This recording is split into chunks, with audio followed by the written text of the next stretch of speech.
the use of cinnamon to help treat diabetes remains controversial. We know that cinnamon is so good at controlling one's blood sugar that you can cheat on a diabetes test by consuming 2 teaspoons of cinnamon the night before your glucose tolerance test. Basically, they make you drink some sugar water and see how well your body can keep your blood sugar levels under control. And if you eat those 2 teaspoons right when the test starts, or 12 hours before, you can significantly blunt the spike. A half teaspoon of cinnamon does not seem to be enough, but about a teaspoon a day does appear to make a significant difference. A review of the best studies done to date found that the intake of cinnamon by type 2 diabetics or prediabetics does lower their blood glucose significantly. So what's the controversy? Well, as I described before, cassia cinnamon, also known as Chinese cinnamon, or probably what you're getting at the store if it just says cinnamon, contains a compound called coumarin, which may be toxic to the liver in high enough doses.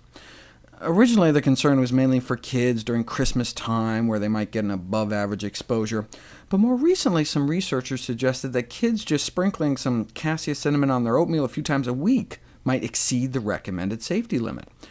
The bold values here are above the recommended upper limit. For little kids, just a quarter teaspoon of cinnamon a few times a week may be too much, and if you're eating that cinnamon-sprinkled oatmeal more than every day, even adults can bump up against the limit. So a teaspoon a day of cassia cinnamon might be too much for anyone.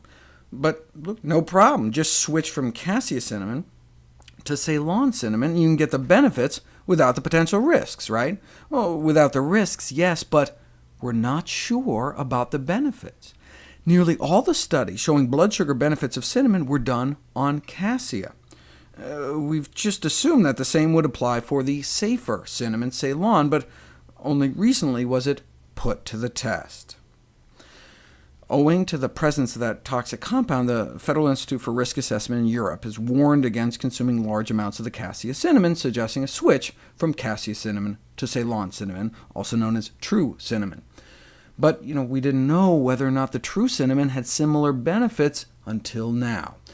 We saw that nice blunting of blood sugar levels in response to cassia cinnamon, but in response to Ceylon cinnamon, nothing. Bummer. Right? In fact, they're thinking, maybe that potentially toxic coumarin stuff was the active ingredient in the cassia cinnamon all along. So, take out the toxin, you take out the benefit. So they conclude, yeah, it's great that health authorities are recommending the switch. However, the positive effects seen with cassia could then be lost.